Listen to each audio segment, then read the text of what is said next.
Assalamualaikum warahmatullahi wabarakatuh. Para pemirsa serta adik-adik mahasiswa yang saya banggakan, pada kesempatan ini saya akan menjelaskan mengenai materi mata kuliah Elektronika Komunikasi. Di pertemuan pertama, kita akan belajar mengenai pendahuluan elektronika komunikasi. Apa saja yang kita pelajari di sini? Yang pertama, nanti kita akan belajar apa itu makna komunikasi, kemudian juga kita belajar sistem komunikasi, apa saja komponen-komponen sistem dalam sistem komunikasi. Yang ketiga, kita akan belajar tentang jenis-jenis komunikasi. Yang keempat, kita belajar tentang modulasi dan multiplexing. Kelima, kita akan belajar tentang spektrum frekuensi, dan keenam, kita akan belajar tentang bandwidth. Baik, supaya tidak terlalu lama, marilah kita saksikan penjelasan saya berikut ini.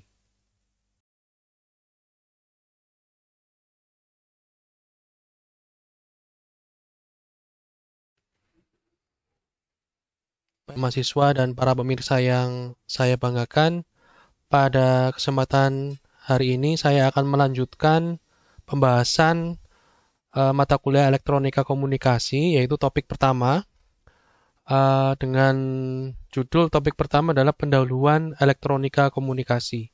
Ini adalah part yang kedua. Untuk yang part pertama sudah kita bahas beberapa hari yang lalu. Sekarang kita melanjutkan pembahasannya di part kedua dari slide ini. Lihat, kemarin kita sudah sampai halaman 19 ya, jenis-jenis komunikasi. Nah, sekarang kita bahas yang keempat, yaitu modulasi dan multiplexing. Ya, jadi kita perlu tahu bahwa dua proses ini atau dua metode ini adalah suatu metode yang dilakukan secara elektronis untuk mentransmisikan informasi yang lebih efisien dan dari satu tempat ke tempat lain ya. Sebentar. Untuk modulasi itu membuat sinyal informasi lebih sesuai atau matching ya dengan karakteristik dari media transmisi. Sedangkan multiplexing itu adalah suatu proses yang mengizinkan lebih dari satu sinyal ya untuk ditransmisikan secara bersamaan dalam satu media komunikasi yang sama. Jadi ada modulasi dan multiplexing, ini ada perbedaan ya. Kalau modulasi berarti mengubah sinyal informasi menjadi suatu sinyal yang sesuai dengan karakter media transmisi. Misalkan kita ingin mentransmisikan suatu sinyal informasi melalui udara, maka di modulasi ini sinyal informasi ini perlu diubah menjadi sinyal elektromagnetik yang dipancarkan melalui media udara seperti itu. Atau misalkan ada komunikasi serat optik menggunakan pita kabel optik, maka berarti di sini sinyal elektrik ya, itu sinyal suara atau sinyal data, sinyal informasi yang berupa sinyal listrik nanti dimodulasi diubah menjadi sebuah sinyal yang bisa merambat melalui media optik, yaitu berupa sinyal cahaya ya. Sedangkan multiplexing ini berarti suatu proses di mana memultiplex atau mengizinkan lebih dari satu sinyal input untuk ditransmisikan secara bersamaan dalam satu media komunikasi yang sama. Nah, kemudian teknik modulasi dan multiplexing ini adalah dasar dari komunikasi elektronis. Jadi kita perlu tahu prosesnya seperti apa. Kemudian kita nanti akan belajar rangkaiannya seperti apa, rangkaian modulasi dan multiplexing seperti apa. Di pertemuan-pertemuan selanjutnya, yaitu di bab atau di topik yang keempat kalau tidak salah.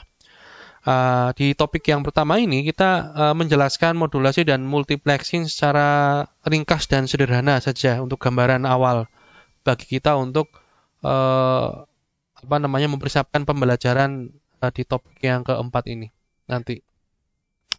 Baik, kita akan memberikan penjelasan ya atau belajar apa itu transmisi baseband ya. Ada dua transmisi yang akan kita bahas di sini, yaitu transmisi baseband dan transmisi broadband ya, broadband. Transmisi baseband ya. Sinyal informasi atau baseband ya. Baseband berarti bisa disebut sebagai sinyal informasi sebenarnya. Dapat dikirimkan langsung dan tanpa diubah melalui media transmisi. Atau dapat digunakan untuk memodulasi sinyal carrier untuk ditransmisikan melalui media transmisi. Jadi yang dinamakan dengan transmisi baseband berarti adalah suatu transmisi dengan mengirimkan sinyal informasi secara langsung ke apa istilahnya ke penerima melalui media transmisi, tapi tanpa diubah, tanpa dilakukan suatu proses modulasi. Atau ya sinyal informasi ini itu bisa digunakan untuk memodulasi sinyal carrier atau sinyal pembawa untuk ditransmisikan. Nah, ini yang menggunakan teknik modulasi. Ya. Jadi ada dua sinyal baseband yang ditransmisikan dalam bentuk sinyal baseband asli ya tanpa diubah. Kemudian atau sinyal baseband yang ditransmisikan melalui suatu proses yang namanya adalah modulasi, yaitu menumpangkan sinyal informasi ke sinyal carrier atau pembawa, baru nanti ditransmisikan ke penerima. Contohnya ini adalah sistem komunikasi atau pada sistem komunikasi telepon ya atau intercom. Sinyal suara ini ditempatkan pada kabel dan kemudian ditransmisikan ya. Nah, ini yang dimaksud dengan transmisi baseband. Pada beberapa jaringan komuter nih, sinyal digital diterapkan secara langsung pada kabel koaksial atau twisted pair untuk kemudian ditransmisikan. Ini beberapa transmisi baseband, artinya pengiriman atau transmisi sinyal baseband atau sinyal informasi secara langsung tanpa melalui proses modulasi. Ini contohnya di beberapa sistem sinyal digital ya, di komputer ya, di jaringan komputer. Itu langsung, sinyalnya adalah sinyal informasi yang dikirim langsung dari pengirim ke penerima tanpa diubah dulu melalui proses modulasi. Atau intercom ini ya, contohnya di sini adalah intercom juga termasuk yang langsung dikirim, seperti itu. Kemudian transmisi broadband ya. Di sini untuk transmisi broadband itu apa istilahnya dilakukan menggunakan proses modulasi. Modulasi bisa diartikan bahwa suatu modulasi itu adalah suatu teknik pencampuran antara sinyal informasi dan sinyal carrier. Sebenarnya sinyal baseband tadi, sinyal informasi itu nanti adalah yang memodulasi sinyal carrier sebagai sinyal pembawa. Baru kemudian sinyal carrier yang telah termodulasi oleh sinyal baseband itu yang nanti akan dipancarkan melalui media komunikasi ke penerima. Sinyal carrier atau sinyal pembawa ini biasanya memiliki frekuensi yang lebih tinggi daripada sinyal informasi, atau bisa dikatakan bahwa sinyal carrier memiliki frekuensi yang tinggi ya, ukuran megahertz atau gigahertz yang dimodulasi oleh sinyal informasi. Sinyal informasi bisa berupa video, audio maupun data. Kemudian nih ya, sinyal informasi yang telah memodulasi sinyal carrier atau sinyal carrier yang telah termodulasi ini dalam bentuk frekuensi radio ya, gelombang frekuensi radio. Ini adalah sebuah sinyal elektromagnetik yang dapat dikirimkan ke tempat yang jauh melalui media udara. Ini apa namanya salah satu kelebihan menggunakan teknik modulasi. Sinyal informasi bisa dikirimkan ke tempat yang jauh dengan menumpangkan ke sinyal carrier seperti itu. Ada 3 metode ya, metode modulasi yang paling umum yang biasa digunakan. Ini metode modulasi analog, yaitu modulasi amplitude modulation atau modulasi amplitudo, modulasi FM dan modulasi PM, sudut fasa ya, PM itu phase modulation. Nah, ini kita lihat di bagian suatu transmisi broadband di bagian transmitter ya, di bagian pengirim ya. Kita lihat di bagian sisi kiri ini adalah sensor ya, sensor dalam ini contohnya adalah mikrofon, mengubah sinyal suara analog menjadi sinyal listrik Nah, ini jadikan sebagai sinyal informasi atau baseband sinyal. Ini baseband sinyal baseband itu sebenarnya ya sinyal informasi sendiri gitu ya. Istilah baseband itu merujuk pada sinyal informasi.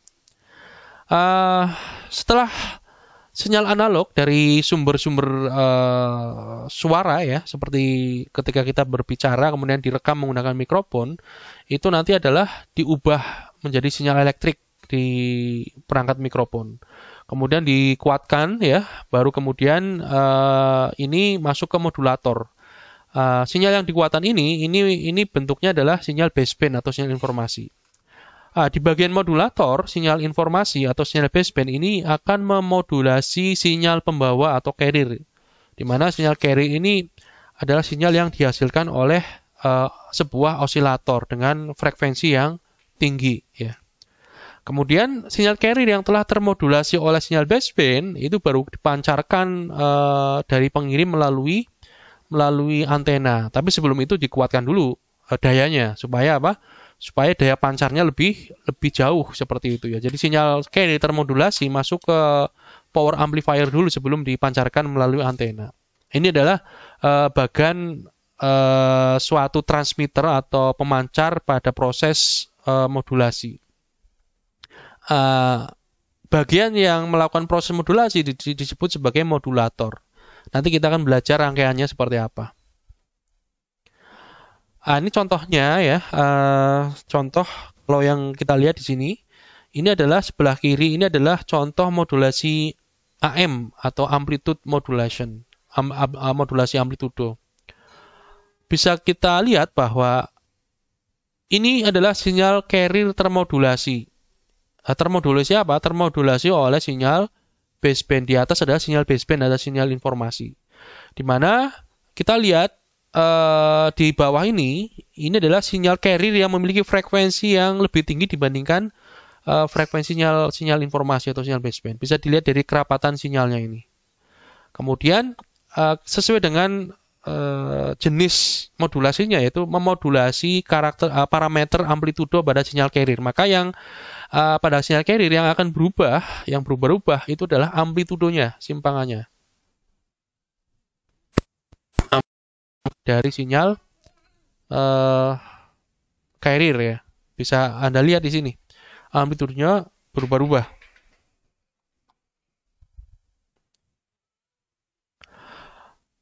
Mengikuti apa? Perubahan amplitudo sinyal informasi. Nah, kemudian kita lihat di bagian kanan ini adalah contoh modulasi frekuensi, di mana sinyal amplitudo, sinyal informasi atau sinyal baseband itu perubahan amplitudo pada sinyal baseband ini akan mengubah parameter frekuensi pada sinyal carrier. Anda bisa lihat di sini sesuai dengan perubahan amplitudo sinyal informasi ya, ini sinyal baseband. Pada saat posisi amplitudonya 0 ya, di sini tengah-tengah 00, maka dia memiliki frekuensi yang cukup rendah. Kemudian ketika amplitudo sinyal baseband naik, maka lama-kelamaan frekuensinya akan semakin tinggi. Bisa dilihat di sini adalah dari kerapatan gelombangnya. Sehingga kita lihat di puncak gelombang positif, ini kita lihat sinyal termodulasi FM-nya adalah memiliki frekuensi paling tinggi dengan melihat bentuk kerapatan gelombang yang paling rapat di daerah ini. Kemudian seiring dengan penurunan amplitudo pada sinyal informasi sampai batas puncak negatif dari siklus negatif ini ya, dari gelombang sinyal informasi, sinyal carrier termodulasi memiliki frekuensi yang paling rendah di sini. Ini adalah frekuensi paling rendah dari sinyal carrier termodulasi. Yang mengikuti apa? Mengikuti perubahan amplitudo sinyal informasi atau sinyal baseband. Nah ini. Jadi yang berubah adalah frekuensinya, dan perubahannya itu adalah mengikuti atau proporsional ya. Jadi dari paling rendah berarti di sini yang pada saat siklus negatif, puncak siklus negatif, naik terus sampai puncak siklus positif. Ini adalah frekuensinya paling tinggi. Kemudian turun sampai puncak siklus negatif. Ini adalah frekuensi paling rendah. Ini yang dinamakan sebagai modulasi frekuensi. Jadi parameter frekuensi pada sinyal carrier yang berubah mengikuti perubahan amplitudo sinyal informasi.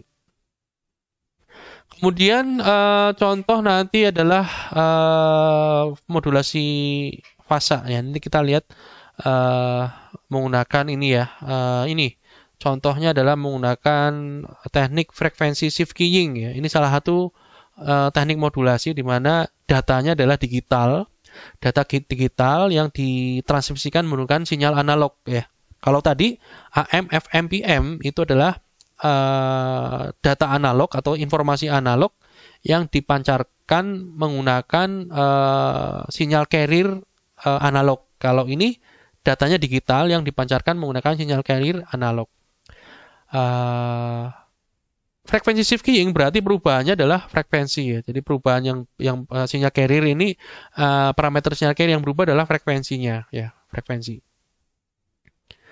Cuma perubahannya mengikuti apa? Mengikuti pulsa digitalnya atau data digital ya, pada sinyal informasi. Kemudian passive keying itu adalah mirip dengan modulasi PM ya. Cuma data informasinya adalah berupa data digital. Terjadi saat data dikenakan sebagai sinyal yang mengalami pergeseran sudut fasa sejauh 180 derajat. 180 derajat. Perangkat yang disebut modem, modulator, demodulator ini menerjemahkan data digital ke analog atau sebaliknya. Ini biasanya kita gunakan modem pada komputer ya untuk komunikasi internet. Nah, ini berarti data-data digital atau sinyal digital dari komputer diubah ke analog, kemudian dipancarkan, dilambatkan melalui komunikasi jaringan internet ya, secara analog. Baru kemudian diterima oleh modem juga. Jadi modem itu adalah modulator dan demodulator. Jadi proses modulasi dan demodulasi. Nah, ini contoh ya, contoh apa namanya? Ini ya, contoh yang tadi FSK dan PSK, frekuensi shift keying dan phase shift keying ya. Ini yang di atas adalah paling atas ini adalah data informasi ya, sinyal informasi atau sinyal baseband dalam bentuk digital ya, data digital 0101. Ini adalah frekuensi carrier dalam bentuk analog ya, sinyalkan analog, carrier analog yang sudah termodulasi oleh data digital ini. Ya, kita lihat di sini untuk yang frekuensi shift keying mirip dengan FM ya, modulasi FM, bahwa parameter frekuensi pada sinyal carrier ini yang akan diubah-ubah mengikuti perubahan pulsa digital ini 1010. Jadi ada dua keadaan saja, 1 atau 0.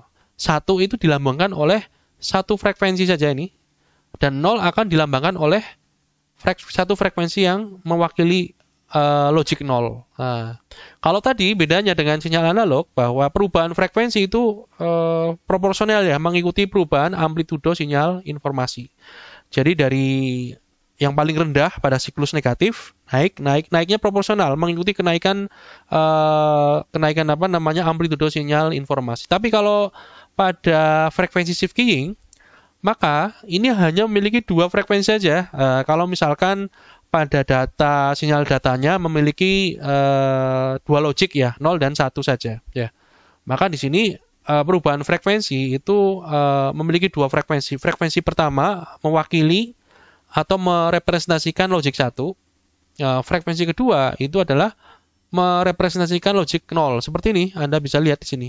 Ketika logic 1, maka di sini sinyal carrier itu akan berada pada frekuensi yang pertama. Ya, Anda bisa lihat frekuensi pertama dengan kerapatan yang lebih rapat, artinya frekuensinya lebih tinggi dibandingkan frekuensi yang kedua yang merepresentasikan nilai logika 0 seperti itu. Dan seterusnya berubah frekuensinya tinggi lagi ketika logic 1. Untuk yang passive keying berarti di sini parameter sinyal carrier yang berubah adalah sudut fasanya, sudut fasa. Karena di sini menggunakan dua digit pada data digital ya, 1 dan 0, maka sama dengan frekuensi keying bahwa kondisi perubahan pada passive keying itu adalah dua kondisi ya, sudut 0 dan sudut 180 atau mengalami pergeseran sudut fasa sebesar 180. Jadi ketika nilainya 0 ya, dari sini nilai datanya 0, maka sudut fasa dari sinyal carrier-nya adalah 0 ya, tidak mengalami perubahan fasa. Ketika data pada sinyal informasinya berloading 1 ya, maka di sini ada perubahan sudut fasa sebesar 180. Sehingga di sini Anda bisa lihat nih perubahannya ya. Jadi gelombangnya berubah fasanya.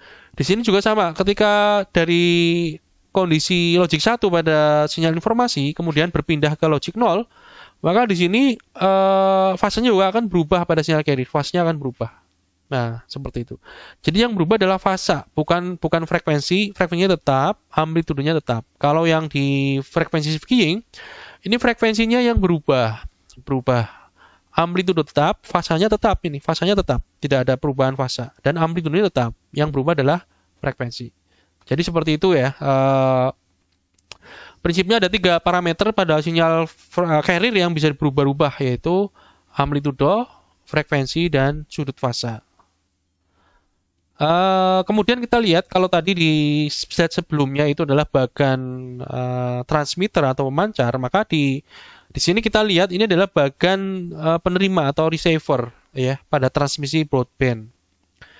Mulai dari antena ya, antena ini untuk menangkap gelombang radio yang dipancarkan melalui udara dari pengirim. Kemudian dikuatkan sinyal frekuensi radionya ini ya, dikuatkan dulu frekuensi radio yang ditangkap oleh antena, kemudian baru hasil penguatan ini masuk ke perangkat demodulator. Demodulator itu melakukan proses demodulasi. Artinya apa? Ini adalah suatu proses yang berkebalikan dari modulasi. Maka di bagian demodulator ini adalah bagian yang mendeteksi atau menguraikan sinyal informasi dari sinyal pembawa. Jadi memisahkan sinyal informasi dari sinyal pembawa. Baru kemudian sinyal informasi ini dikuatkan kembali ya dari audio frekuensi ya, power amplifier. Jadi dikuatkan kembali, sinyal informasi ini dikuatkan kembali, baru kemudian di bagian transducer ini adalah mengubah sinyal listrik atau elektrik menjadi suatu sinyal analog yang sesuai dengan sinyal yang dipancarkan oleh pengirim. Misalkan yang dipancarkan pengirim adalah sinyal suara, maka di sini kita menggunakan suatu transducer yang berupa speaker supaya sinyal elektrik yang sudah dikuatkan ini adalah diubah ke sinyal suara lagi, sehingga si penerima itu bisa menerima informasi seperti yang dipancarkan oleh pemancar, seperti itu. Multiplexing. Kalau multiplexing adalah ini suatu proses yang mengizinkan 1 atau 2 lebih ya sinyal berbagi kanal dalam media transmisi yang sama. Jadi menggunakan satu media transmisi yang sama dan dikirimkan banyak sinyal ya, tidak hanya satu sinyal seperti itu. Ada 3 jenis dasar ya multiplexing. Nanti kita akan belajar lebih jauh tentang prosesnya itu di sistem komunikasi ya, mata kuliah sistem komunikasi. Kalau di komunikasi elektronika komunikasi, kita belajar rangkaiannya. Jadi kita fokus ke rangkaian, tetapi kita perlu menjelaskan secara garis besar prosesnya. Proses multiplexing yang dimaksud dengan multiplexing itu apa? Kita perlu tahu sebelum kita belajar ke rangkaiannya. Jadi ada tiga multiplexing dasar, yaitu yang pertama adalah frekuensi division, time division, dan code division. Jadi ada 3 ya.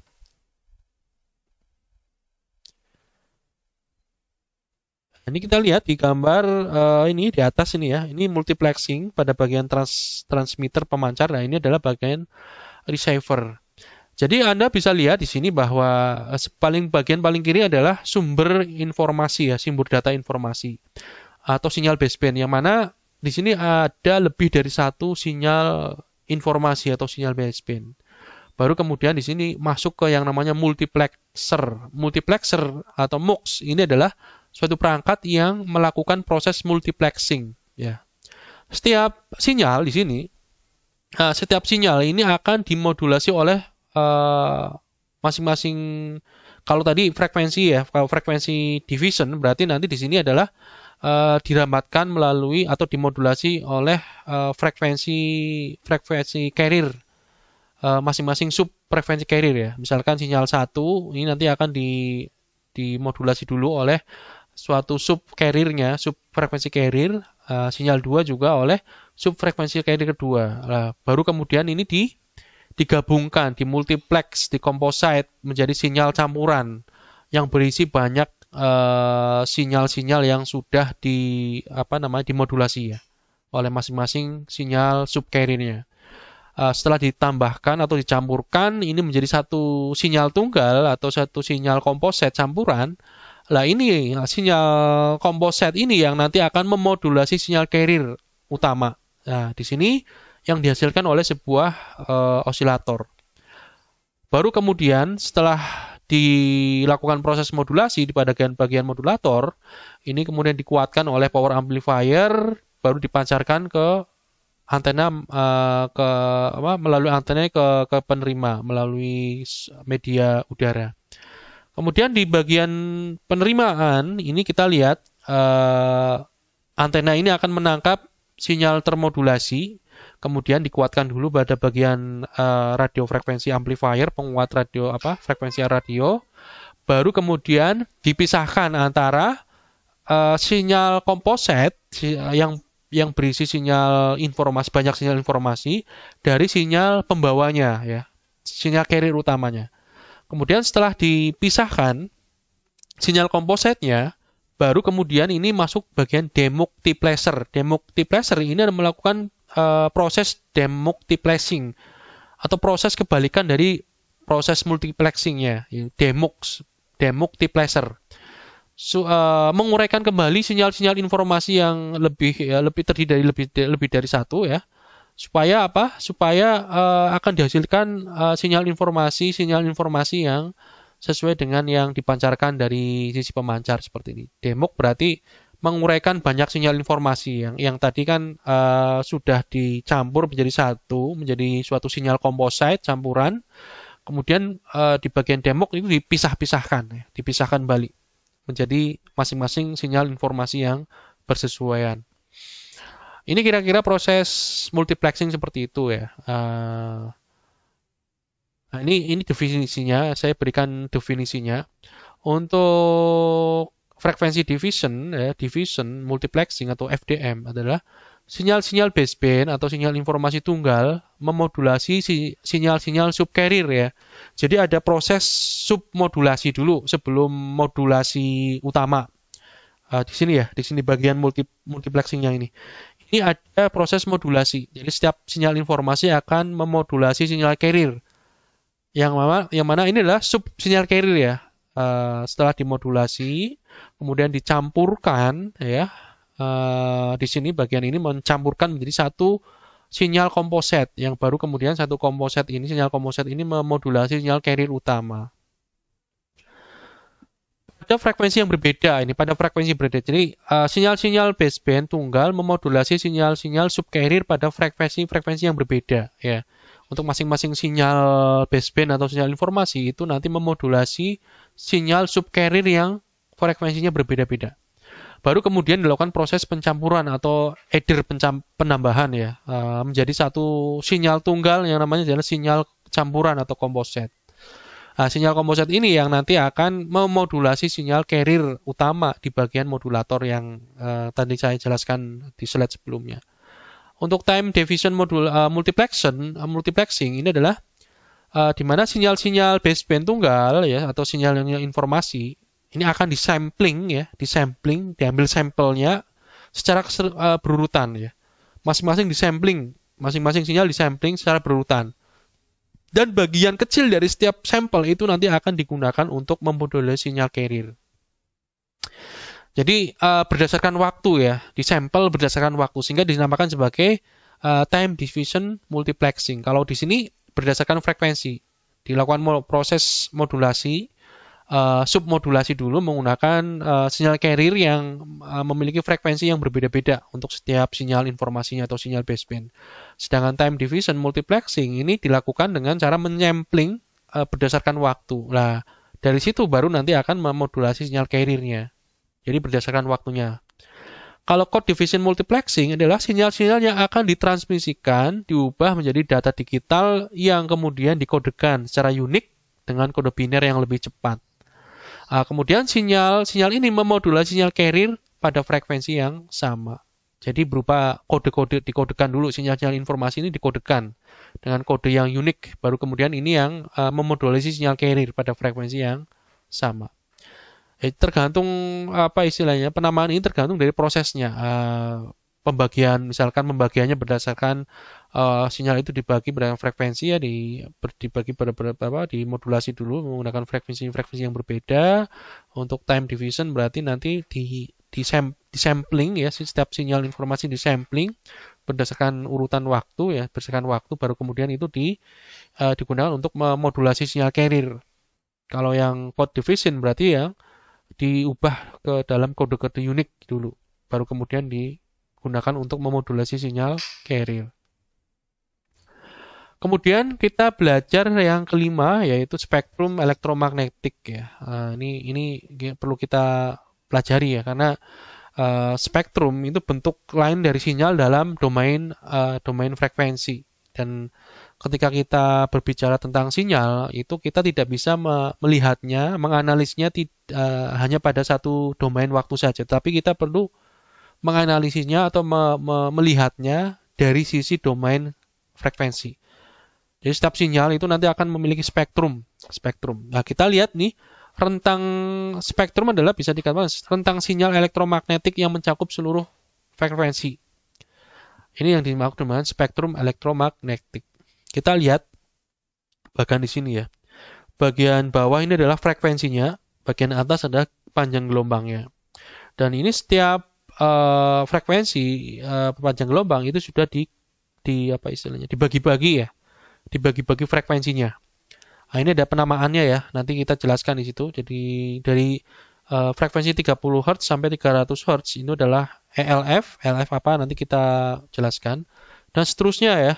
Ada VHF, UHF, ada EHF, ada ini optical spectrum. Ini spektrum optik ya.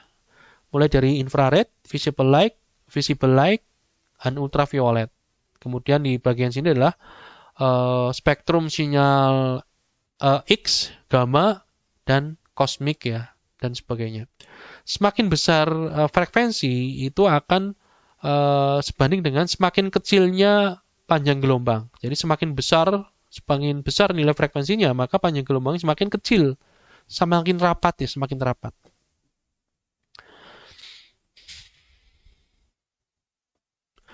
Frekuensi bisa diartikan sebagai jumlah siklus gelombang periodik yang terjadi dalam periode waktu tertentu ya. Misalkan kita menghitung dalam 1 detik itu ada 10 siklus gelombang periodik, maka di situ bisa dikatakan frekuensinya adalah 10 Hz.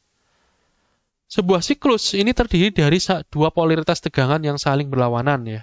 Arus yang saling berlawanan atau oscilasi medan elektromagnetik. Jadi ada siklus positif, ada siklus negatif, baik itu arus maupun tegangan. Satuannya adalah Hertz.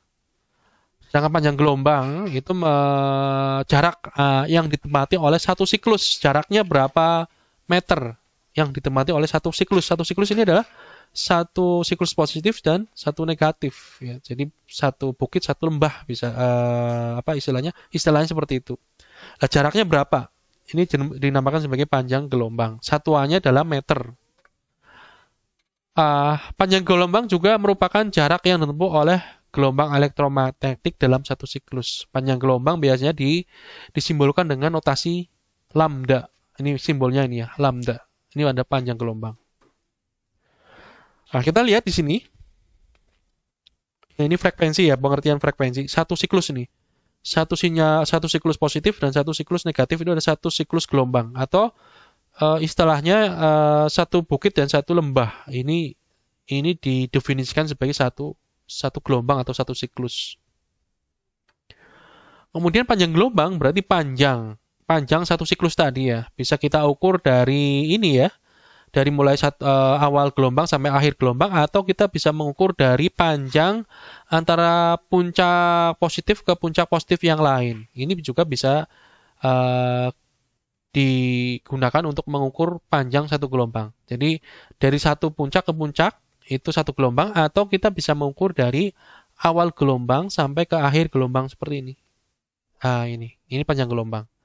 Jadi wajar ya, logis kalau misalkan semakin tinggi frekuensinya itu kan semakin rapat gelombangnya. Praktis panjang gelombangnya makin mengecil ya, makin memendek panjang gelombangnya. Sehingga ketika frekuensinya semakin tinggi, justru panjang gelombangnya makin pendek seperti itu.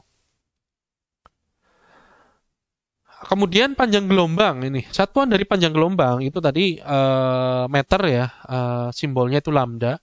Sedangkan rumusnya suatu panjang gelombang itu adalah V per F, di mana V ini adalah dihitung dari kecepatan cahaya dibagi frekuensi.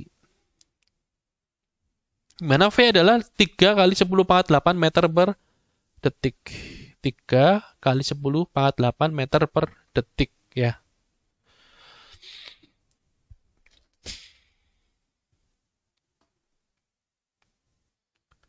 Ini contoh, misalkan contoh. Kalau kita ingin mengetahui panjang gelombang suatu frekuensi yang memiliki frekuensi 4 MHz, maka berapa panjang gelombangnya? Kita langsung menggunakan rumus ini lambda sama dengan V per F. Di mana kita masukkan nilai V itu adalah kecepatan cahaya 3 kali 10 pangkat 8 dibagi dengan frekuensi gelombang tersebut, yaitu 4 MHz. Ketemunya adalah 75 meter.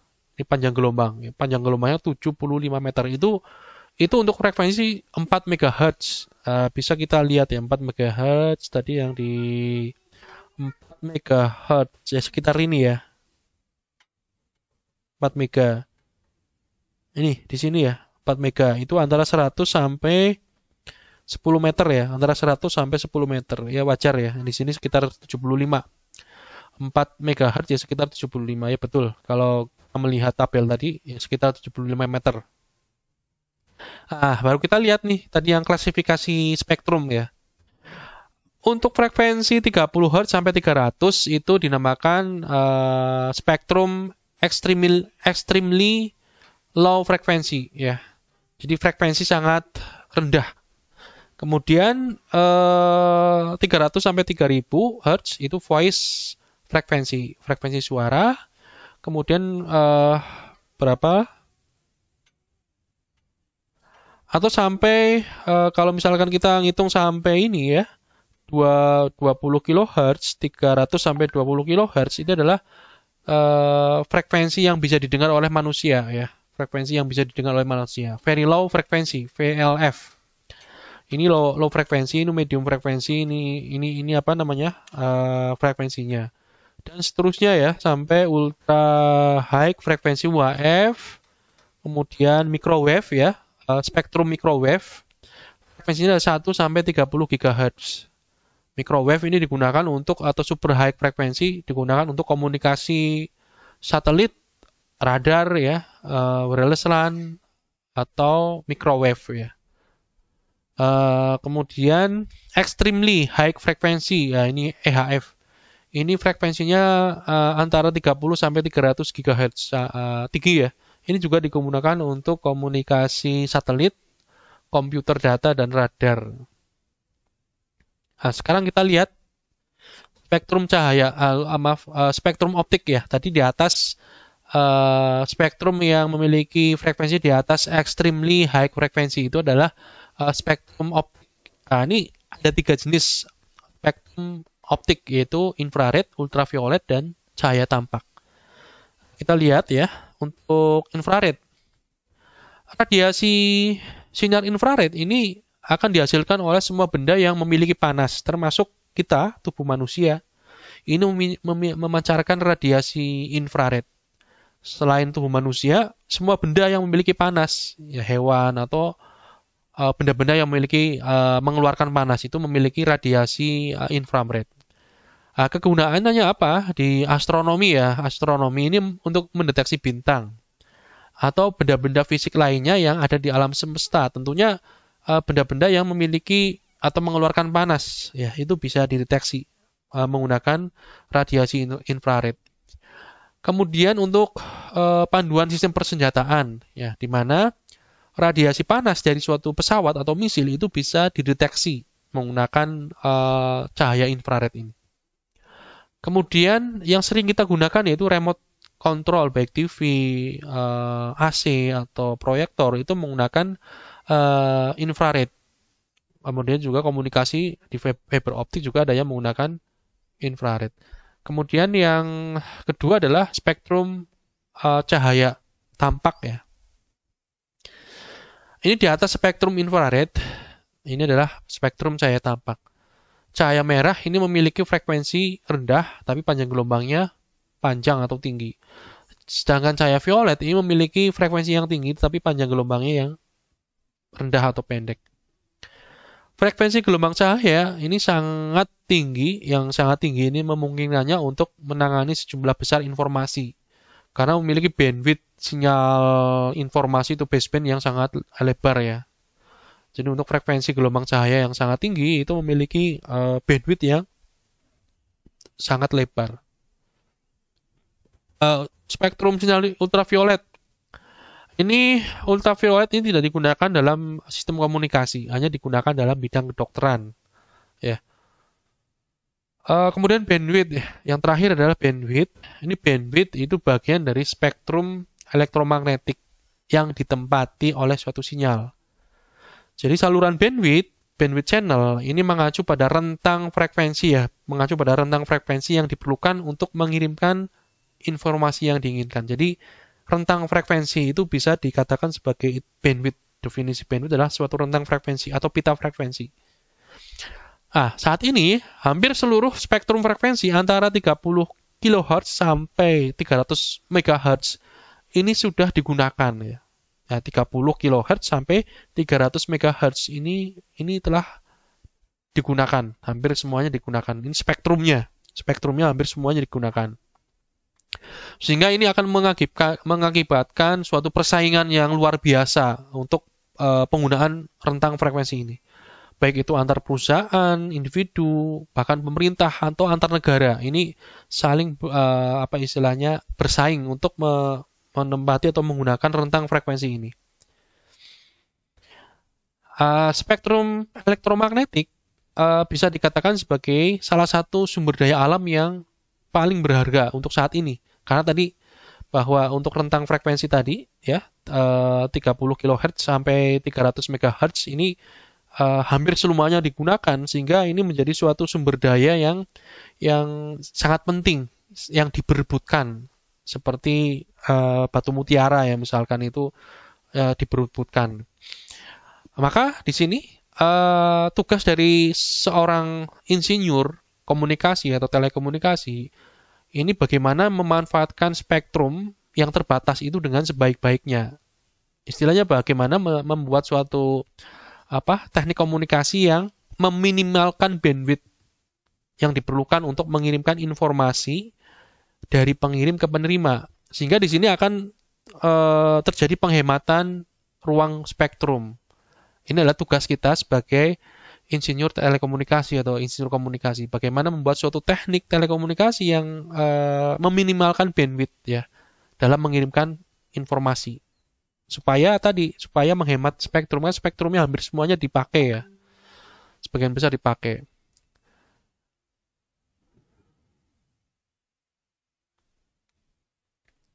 Oke, itu yang bisa saya sampaikan untuk part kedua, ya, mata kuliah elektronika komunikasi dengan topik pendahuluan elektronika komunikasi. Tadi kita membahas bandwidth, spektrum, kemudian juga kita bahas tentang modulasi dan multiplexing, ya, modulasi dan multiplexing. Ini saya sampaikan untuk gambaran awal, ya, supaya Anda paham nanti apa itu spektrum, apa itu bandwidth, kemudian apa itu modulasi dan multiplexing. Nah, silakan adik-adik atau pemirsa membaca lebih jauh lagi, ya, di referensi-referensi yang saya berikan atau di internet banyak, kemudian memperdalamnya supaya saat ketika kita bahas rangkaian-rangkaian yang lebih spesifik, misalkan rangkaian modulator, rangkaian multiplexing, itu kita sudah paham secara mendalam ya, apa itu modulasi, itu apa multiplexing, seperti itu. Tinggal kita mempelajari apa rangkaian elektronisnya. Kurang lebihnya saya mohon maaf, dan kita akan bertemu lagi di topik yang kedua nanti ya. Jangan lupa untuk mensubscribe, like dan komentar di kolom komentar di channel YouTube saya, Dani Kurnianto. Saya akhiri, wassalamualaikum warahmatullahi wabarakatuh.